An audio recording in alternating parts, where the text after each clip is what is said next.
So here we are, ready to talk about, which could be my favorite coaching topic, live virtual PD. In my Coaching Through COVID course and community, I have an entire 2-hour video dedicated all about the on-demand PD and the live PD. And so this video might be a little bit longer than the others while still trying to stay focused because I just have so much to share. So whether it's an on-demand or a live lesson, I want to just remind ourselves of those lessons that I've learned and I continue to learn. So in order for a live virtual PD to be successful, we have to know our teachers. We can have conversations, emails, text messages, surveys, feedback from other sessions. Whatever way works for you, you need to get to know your teachers and get feedback from them so that you can choose the priority topics that are connected, they're coherent, and they are something that teachers feel they either wish for or want for. We're going to keep the content as focused as possible in short little content bursts. That doesn't mean that all PD can only be 15 minutes long, but we need some sort of break or brain break or change of pace in a longer PD to keep our focus held. And then we're going to talk about live models and demonstrations. We don't want talking heads in person. We don't want talking Zoom screens. So we want to see and live and feel and try and practice the best we can virtually, which means lots of engagement and continued opportunities to make learning visible, even if we are virtual, and creating that launching pad so that it can house all of our resources together.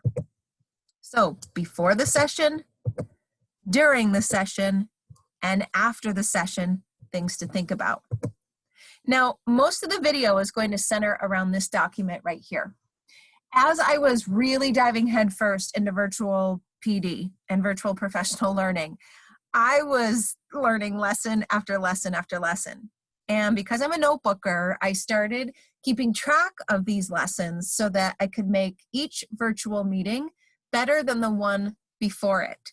So the activities I tried, the slides I created, the lessons I learned, the hacks I figured out, I needed to keep track of them so that my planning and preparation was faster, that I was more effective at facilitating the session and remembering to record it, and also how I followed up with teachers, which I've found is even more important in a virtual space.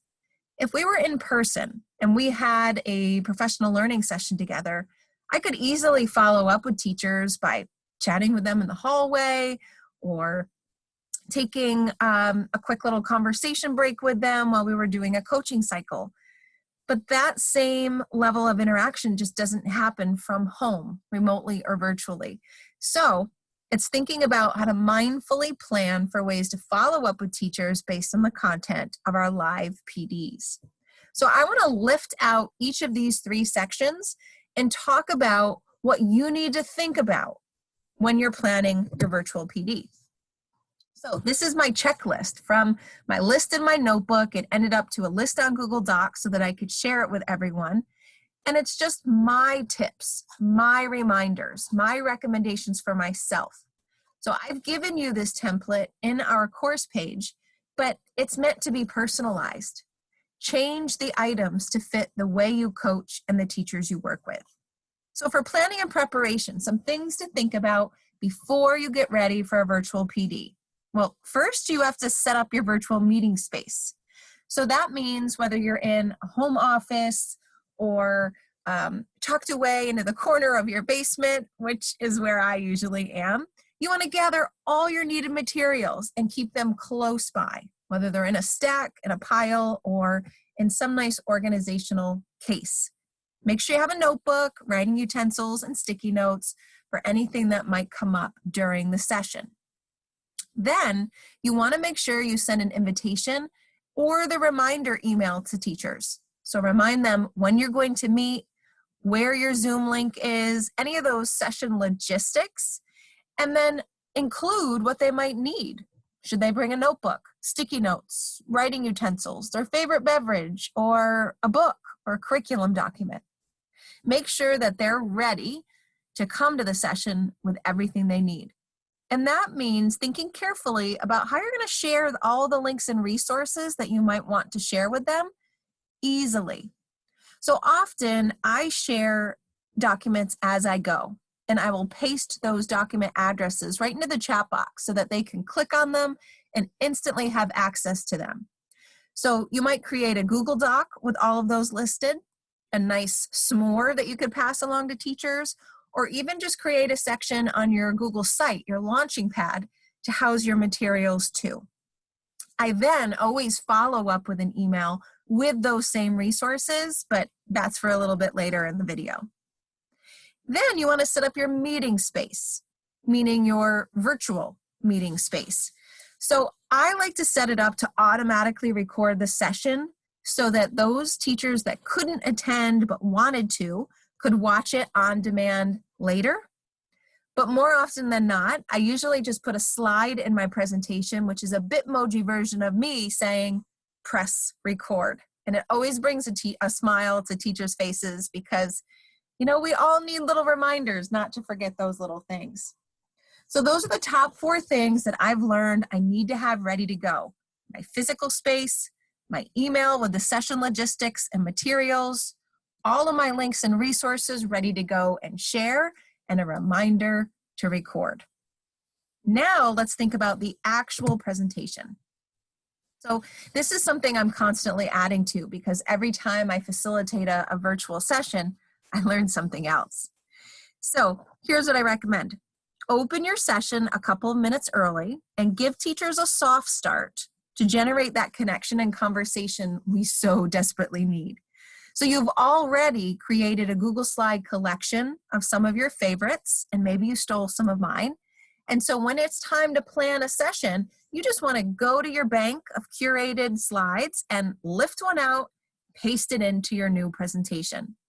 You're also going to want to include a link in those opening slides to a sign-in sheet, or maybe you direct them to put their names in the chat box if attendance is needed. But I like to have a slide with that reminder so that I'm not forgetting.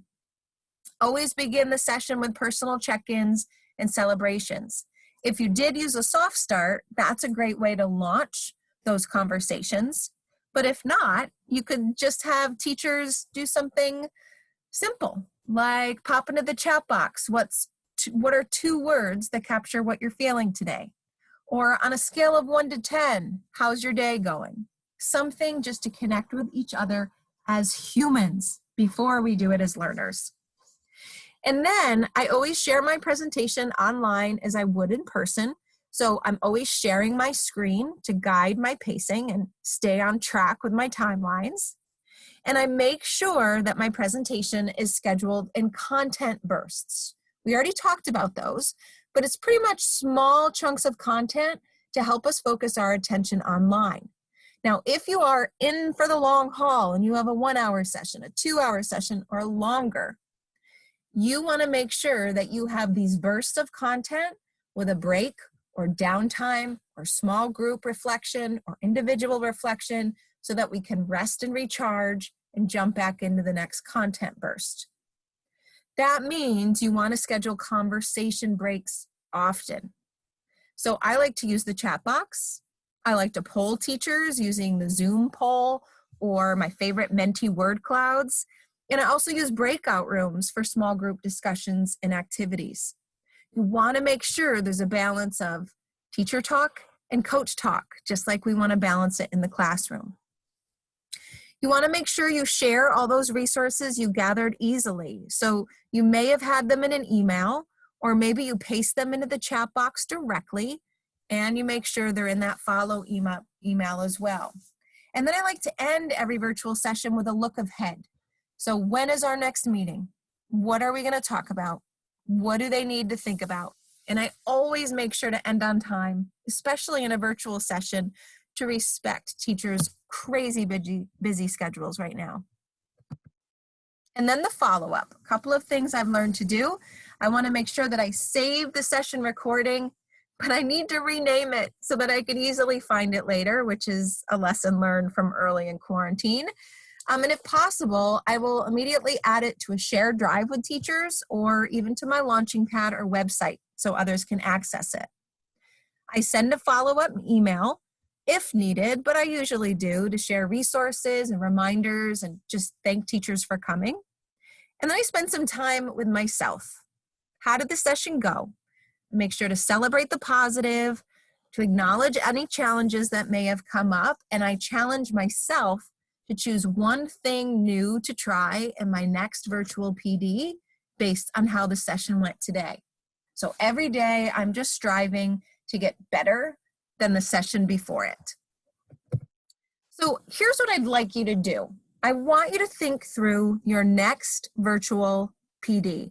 Maybe it's your very first one, or maybe you've been doing these and you just want to rethink them or kick it up a notch.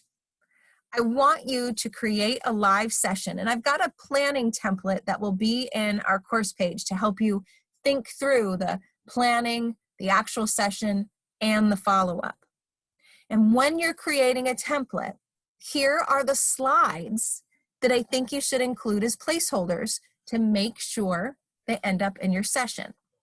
You want an opening virtual coaching office slide or a virtual agenda while you wait slide that we've already talked about. So you want to have that right off the bat. You want a slide to remember to press record and to sign in if those are things that you need to do. Then you want a slide with an opening move and a personal check-in to launch connection. Then comes your content bursts. So these content bursts are usually collections of 4 slides.